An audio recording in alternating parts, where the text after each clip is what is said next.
Okay, and I'll hand over to my colleague Lauren, who will say a few words to kick us off. Thank you, Lauren. Hiya.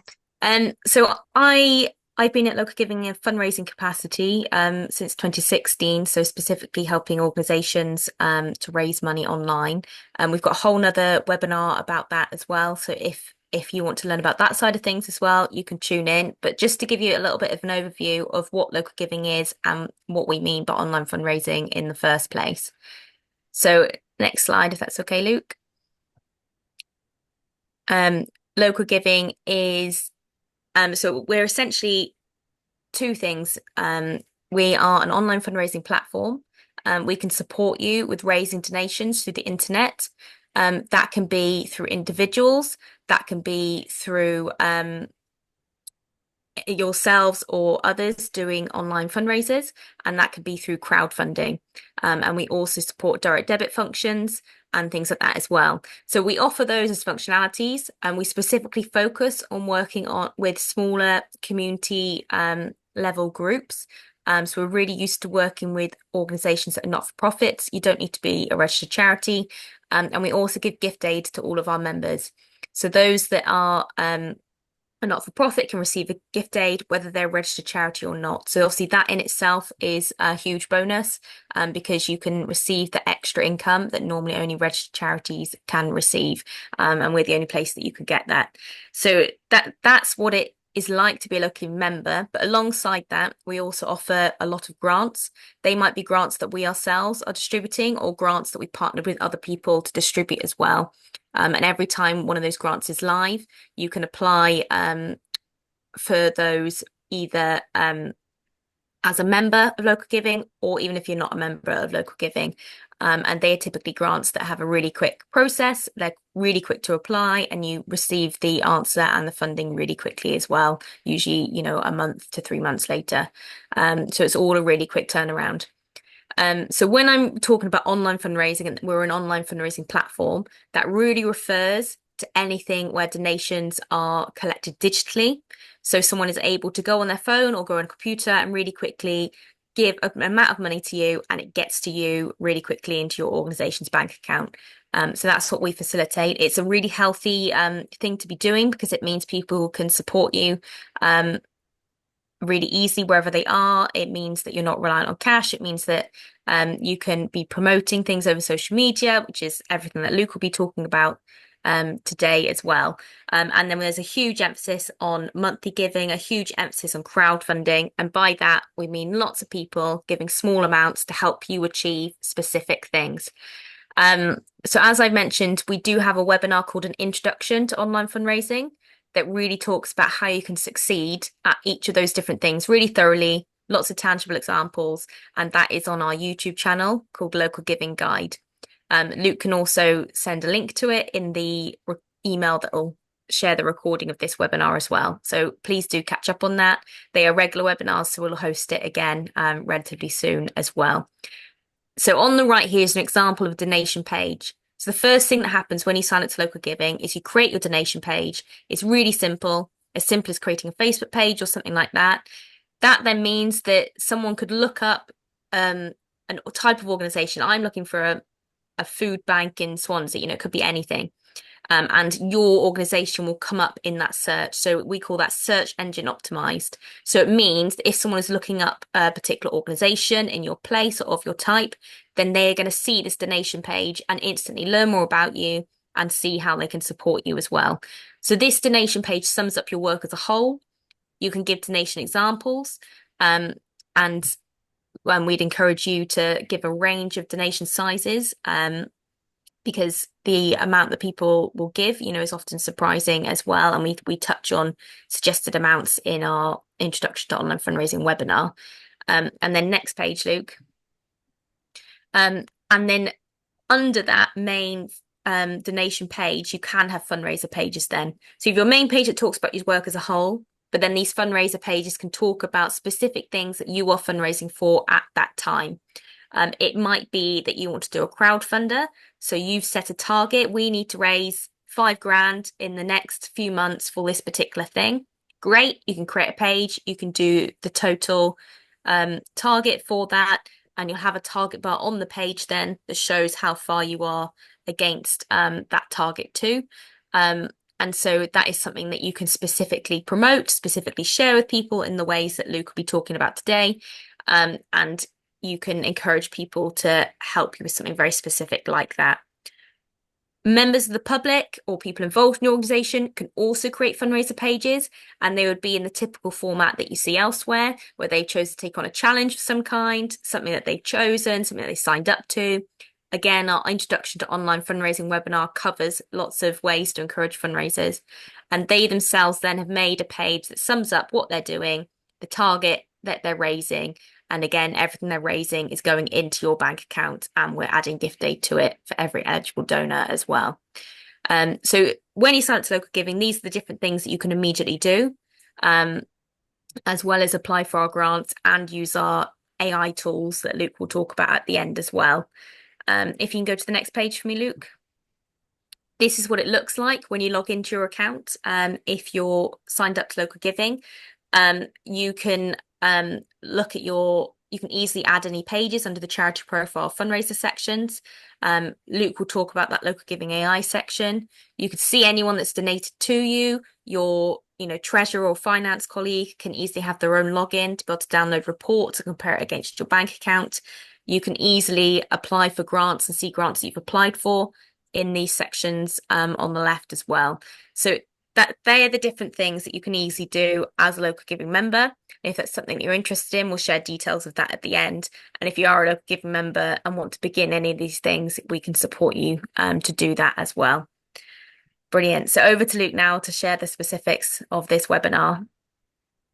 Great. Thank you, Lauren. I should have popped up in the little corner now so you can all see me as well. So we're going to have a little chat this morning about communications and marketing when it comes to charities, community groups, and CICs. And I think just one quick word to before we start. We work with very small organizations typically, so we know that you are unlikely to have a communications manager or a marketing officer or anything like that. You are likely to be doing both of these things alongside many other things as well.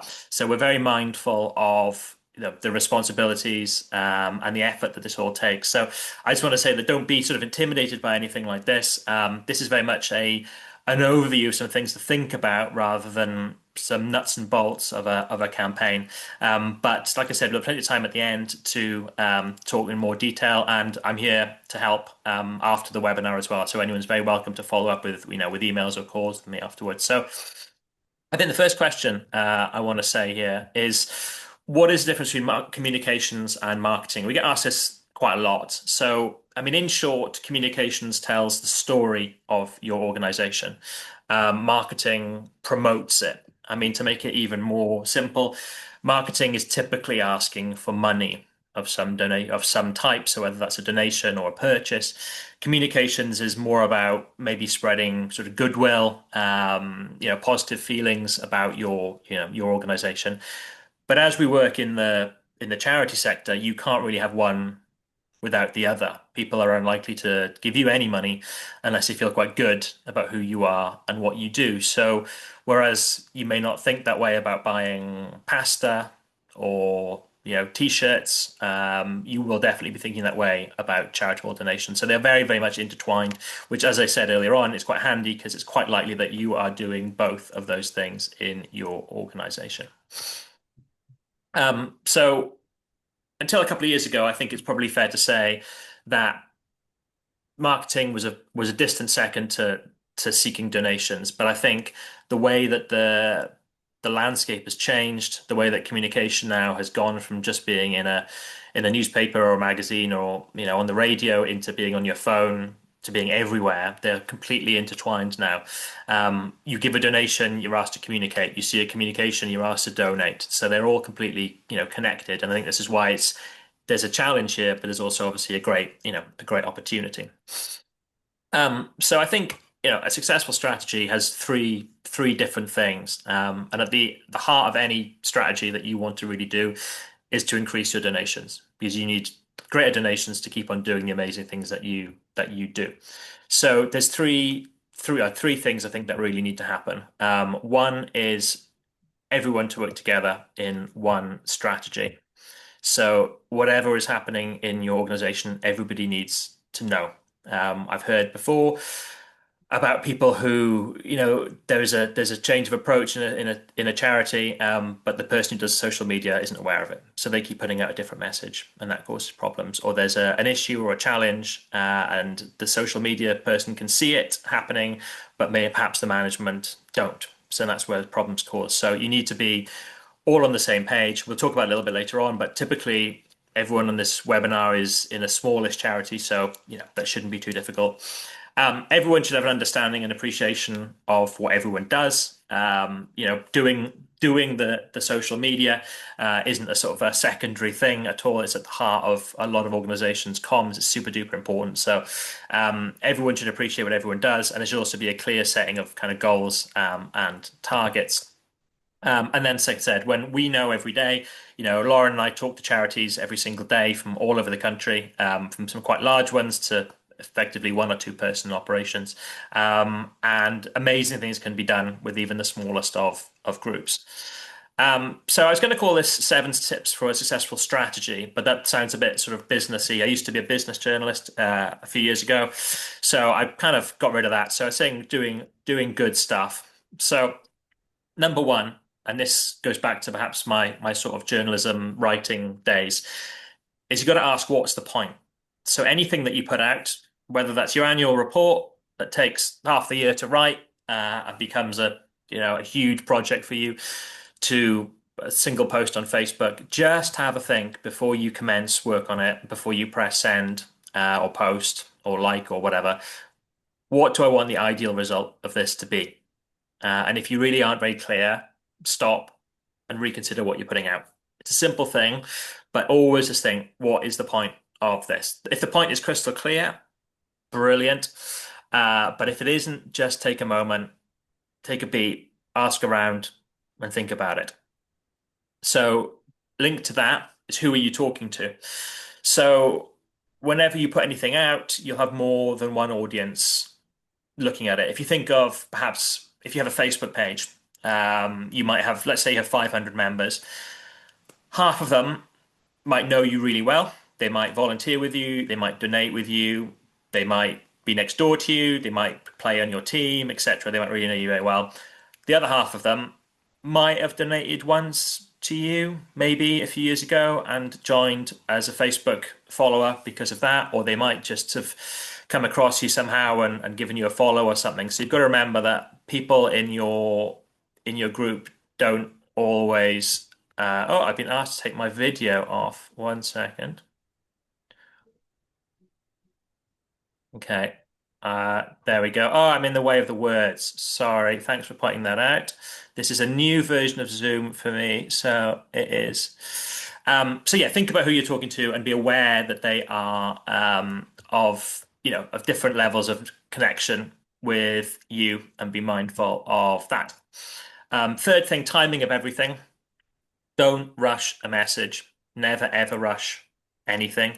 If you're able to get someone to have a second look at it before you put anything out, and by this I mean primarily social media, but also mean, news or press releases or anything, get someone else to take a second pair of eyes. We've all been there. I've certainly been there, where you publish something and you wonder how on earth you missed that. And there's also an element of sort of timing when it comes to the clock as well, to think about what time of the day you put it out at, who's likely to look at it. So yeah, timing is everything. Um, Social media, you will all be on social media. I'll talk a little bit more about it later on. It is your friend. It is quick, it is cheap, and it is effective. You need to do lots of it, though. That's one thing I always stress to people: is it's no good doing one message and then hoping that's your lot. You need to keep pushing, pushing and pushing and pushing. Different messages, different types, different wording, lots of different things that you can do, but you need to work at it and you need to commit to it. And then, yeah, it comes back to point number one. What's the point? Why am I putting this message out? So if there's a clear point to it, great. If there really isn't one, maybe think twice about it. Um, Spending money, social media is free on the whole. You can pay to promote and you can pay for extra things, but on the whole, it's free. But communications can cost a bit more money. So design, printing of flyers, etc. So, your annual report, you might be able to make it yourself. You might need somebody to lay it out and design it properly. So yeah, money is always tight for everyone and is getting tighter. But have a good think about, is this worth an investment? Is it worth you putting a couple of hundred quid against this to make it look a lot better? That's a decision only you can make, but I wouldn't underinvest if you can, and we can talk about this a little bit later on. Leadership, as touched upon earlier on, communications needs to be at the heart of what you do. Everybody needs to be aware of it. Everybody needs to be behind it, and it should be, creating a buzz across your whole organization. So yeah, leadership needs to come from the top. It shouldn't be a secondary thing, and everyone needs to be behind it. And then seventh, share good news. If you have something good to say, don't be afraid to say it. Say it again, say it again, say it again. So yeah, celebrate your achievements, whatever it is that you do. So if your charity has just done a wonderful project, if you've had a great lunch club, if your sports teams have had good results over the weekend, or even if they haven't, if the team have worked hard, whatever it is, keep pushing your messages, keep pushing your achievements. I can't stress that enough. You've got to be projecting the great work that you do, even if it's what feels like a very, very small sort of win. Doesn't matter. That's people like good news. There's not a lot of good news when you go out on social media, so people will be happy to see it. And similarly, then, if never say anything bad. I can't really stress that enough. Don't really ever use your platform to criticize anyone else's actions or behaviors. You might be entirely justified in saying something, but in the world of social media, just keep it positive and keep it straight. Otherwise, you can end up going down some very blind alleys and creating more problems for yourself. So those are kind of some basic things that I think are at the heart of of how you should plan what you do. Two other important things to consider. I mentioned a little bit earlier on about your network, and how they are varied in how they know you and how they connect with you. So here's a very, very basic map of your network. So it goes from, donors and supporters, to family members, volunteers or partners, current or past users, current or past staff, and your local community.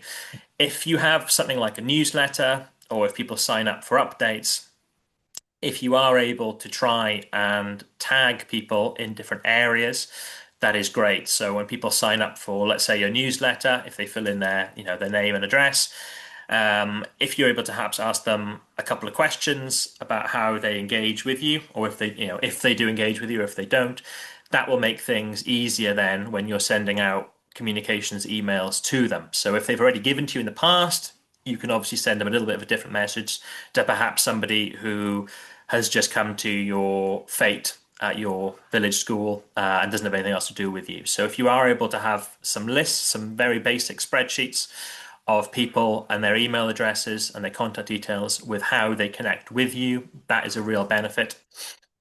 And then taking that on to how you communicate with people, we always say that there's basically seven levels of ask, and this goes across your messaging as well. So the first one is always give regularly. So ideally, someone would see a message or read what you've said and sign up with a direct debit. That is what we all want most of all. So they sign up with that. Behind that then would be donate to a particular cause. So give you a one-off donation. Thirdly would be fundraise for you. So somebody would perhaps do a 10K or do the Three Peaks or sponsor Silence or something. So again, they would fundraise for you. They would volunteer with you. So they would come to your charity shop, or they would help coach the team, or they would help litter pick or something. Share with your network. So they would see your message. And this is in particular with social media, but also on things like emails, see your message and forward it on, share it, repost it, etc. Next one would be read it. So simply reading what you send out and understanding it. And then last one would be remember us. So perhaps they're not going to do anything with you right now, but they'll remember that there is a great litter picking organization on the local beach.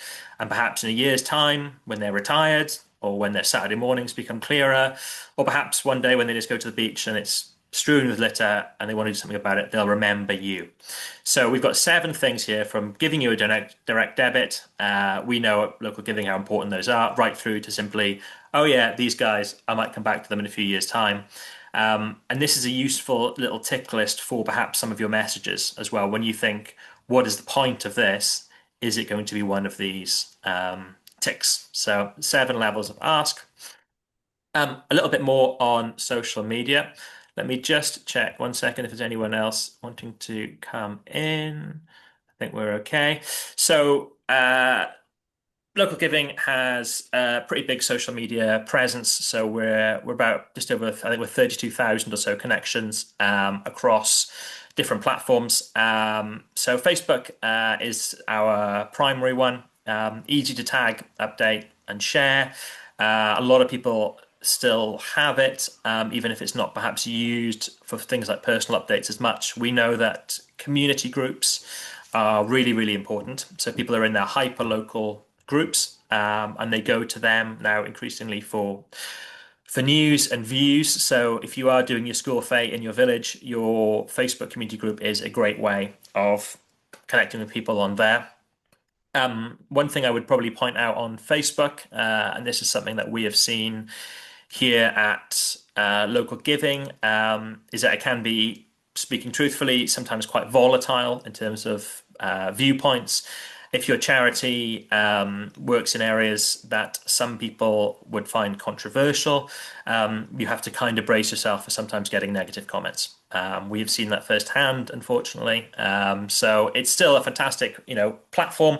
You should be on Facebook if you are a charity or CSC community group, but just be a little bit aware that sometimes conversations do go in ways you don't want them to go on.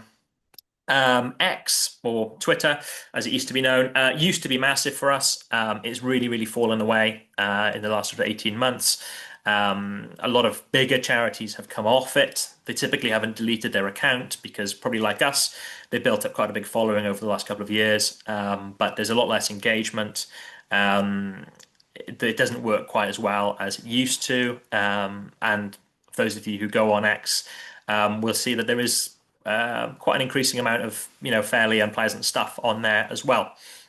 So a lot of large charities have paused their involvement with it.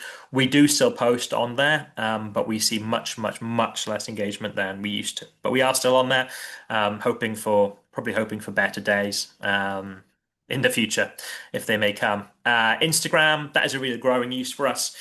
34 million users in the UK, which, considering the population of the UK is about 70 million, I think is pretty impressive. You need to work it a little bit more because you need to put up images that look good and fit their sizing. Otherwise, it looks quite bad. So you need to put a bit more effort into that. But things like Canva will shape your images ready for Instagram. So it's an increasingly strong area for us. And then there's TikTok, which is fast growth, typically skewing younger. Again, takes a bit more work than perhaps Facebook or Twitter, where you can just post some text and your link. But again, is a real growing area. So if you're particularly looking at working with younger people, you've probably got to look at TikTok. Others, I mean, we're on Blue Sky, Snapchat, Threads, Mastodon. We're on Blue Sky. We were on Mastodon.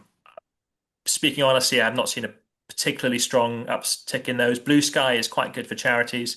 It's not that strong when it comes to numbers, but it's probably worth a look. Just a question here about LinkedIn. I've actually left LinkedIn off here.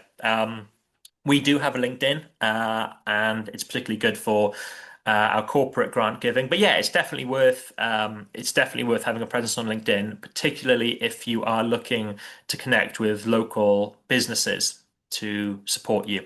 Because if your local solicitor helps pay for your school fete, they will shout about it on LinkedIn because that will probably be their primary area of pushing. It's nice for you to kind of share messages as well. So yeah, LinkedIn is good. And then particularly for people like if you're a volunteer and you're on LinkedIn, you've got quite a big following. You can share on there as well. So yeah, probably should have put LinkedIn, but I would say Facebook and Twitter are the two bigger still, with Instagram coming a close third. A quick word on WhatsApp. We wrote an article on Local Giving last week about WhatsApp, which I'll include in the notes after this. It is called social media by some. I don't really see it as social media because I think it's, the attraction of it is that it is private. But most people are on it now, or about 40 million people use WhatsApp in the UK. I'm sure most of you do. The open rates are obviously amazing. Almost close to sort of 100% open rates. I pretty much read all my WhatsApp messages. I'm sure you do as well. I'm in WhatsApp groups for like my kids' school, my son's rugby club, etc. And they're really great ways of communicating immediately. And charities are slowly kind of waking up to it as well.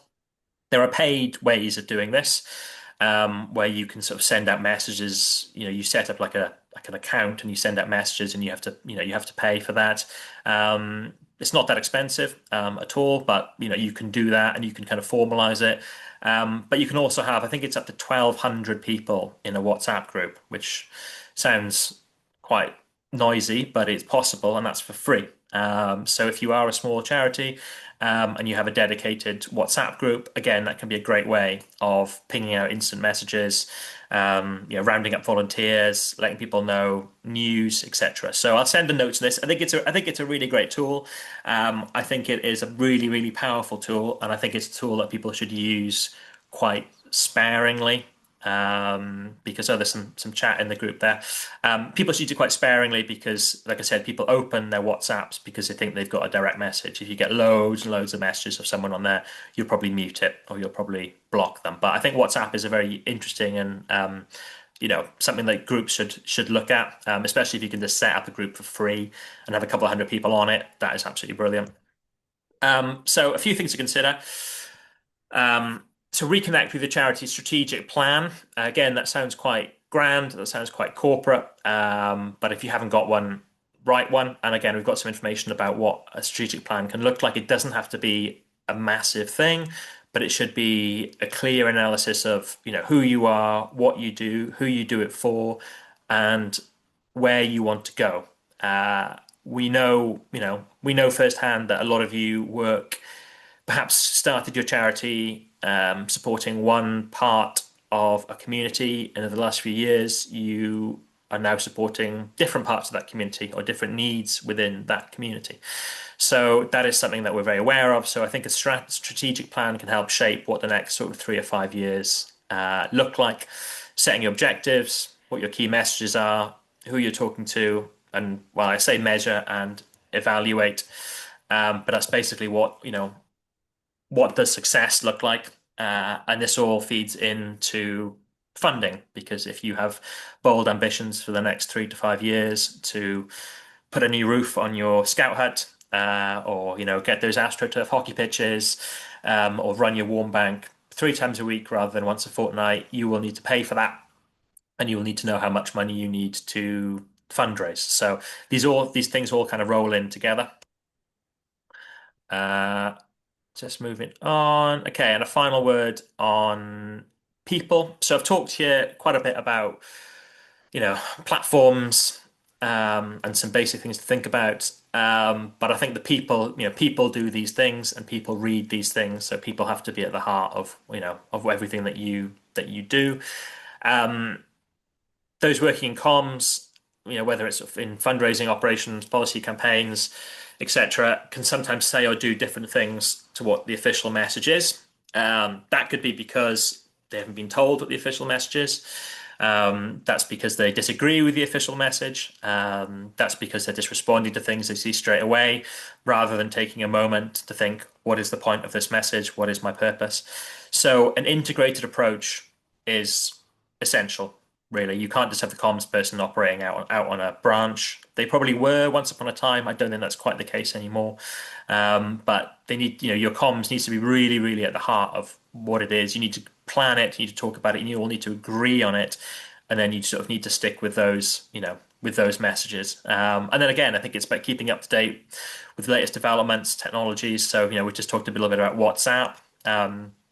But something that we do here at Local Giving, as you will have probably seen if you connect with us on social media, is we do different messages. We try different messages.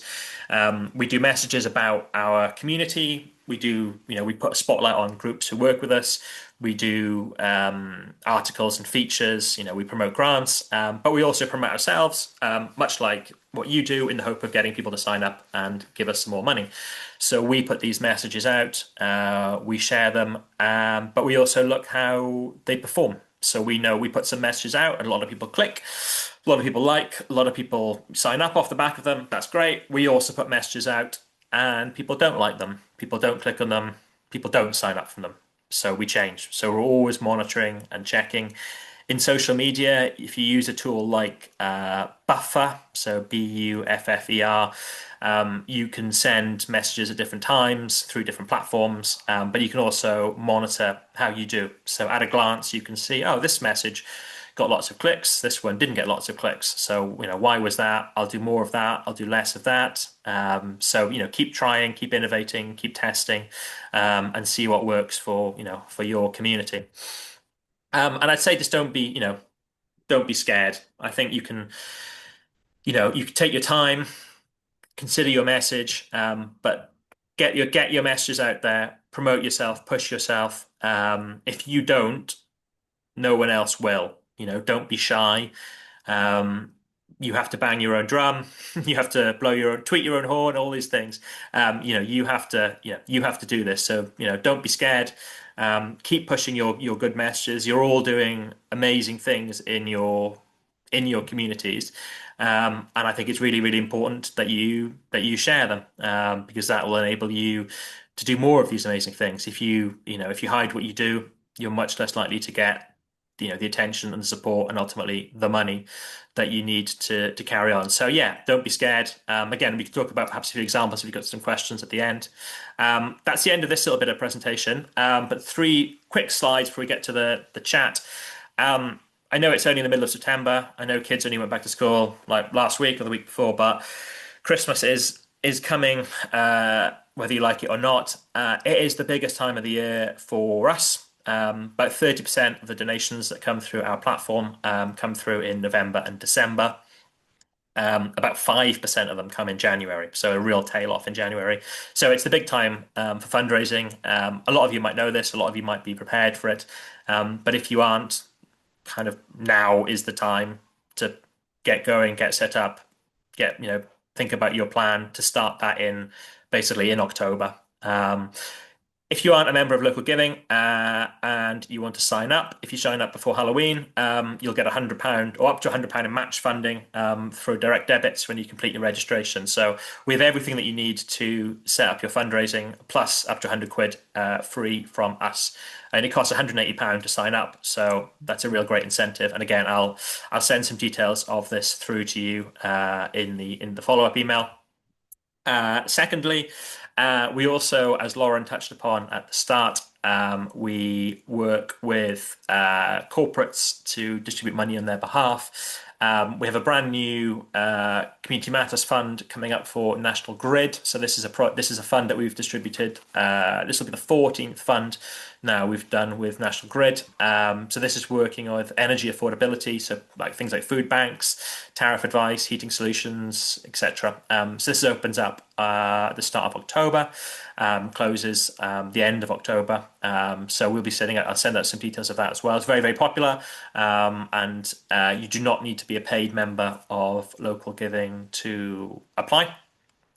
And finally, again, if you're already a member, which I know quite a few of you are, looking at the people in the chat, we have an AI tool that is already in operation, helping you find grants based on information you've already got, and helping you answer them.